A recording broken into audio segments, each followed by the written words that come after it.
Hi, good evening. I'd like to welcome you to Poem Praise 2. I do thank you for tuning in, and peace and blessings be upon you and your family this evening. Now, what I have for you this evening is like a poem, or what I should say, a short story. It is entitled Father Forgets.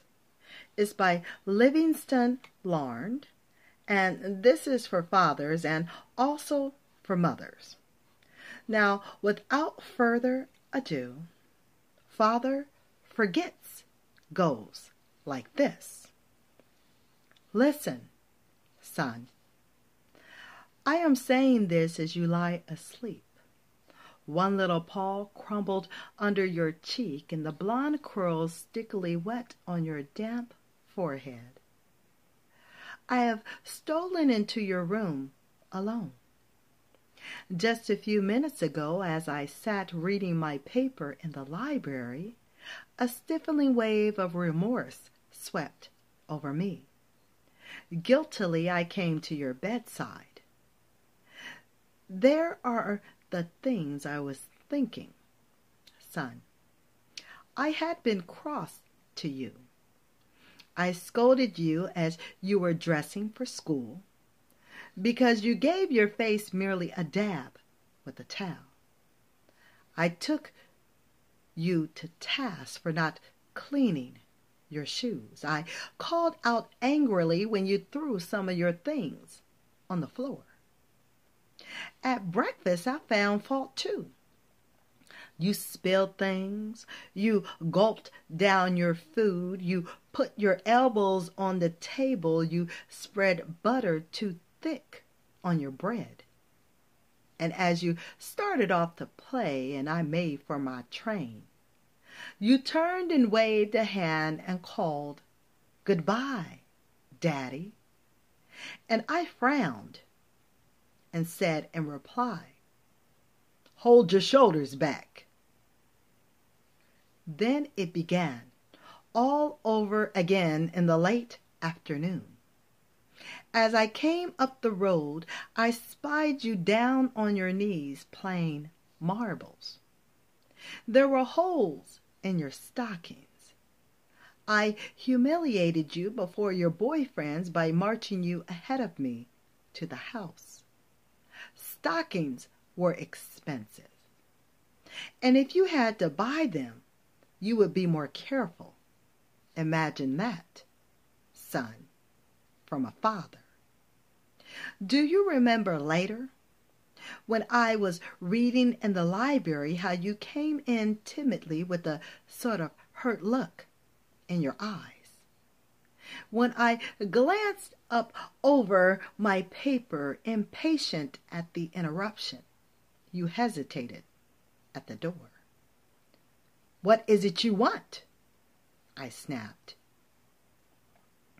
You said nothing, but ran across in one temperous plunge and threw your arms around my neck and kissed me. And your small arms tightened with an affection that God has set blooming in your heart, and which even neglect could not wither. And then you were gone, pattering up the stairs. Well, son, it was shortly afterwards that my paper slipped from my hands and a terrible sickening fear came over me. What has habit been doing to me? The habit of finding fault, of reprimanding, that was my reward to you for being a boy. It was not that I did not love you, it was that I expected too much of youth. I was measuring you by the yardstick of my own years. And there was so much that was good and fine and true in your character. The little heart of you was as big as the dawn itself over the wide hills. this was shown by your spontaneous impulse to rush in and kiss me good night. Nothing else matters tonight, son. I have come to your bedside in the darkness, and I've knelt there ashamed. It is a feeble atonement. I know you would not understand these things if I told them to you during your waking hours. But tomorrow, I will be a real daddy.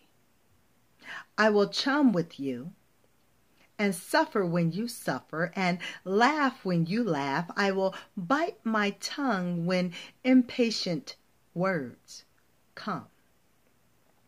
I will keep saying as if it were a ritual, he is nothing but a boy, a little boy. I am afraid I have visualized you as a man.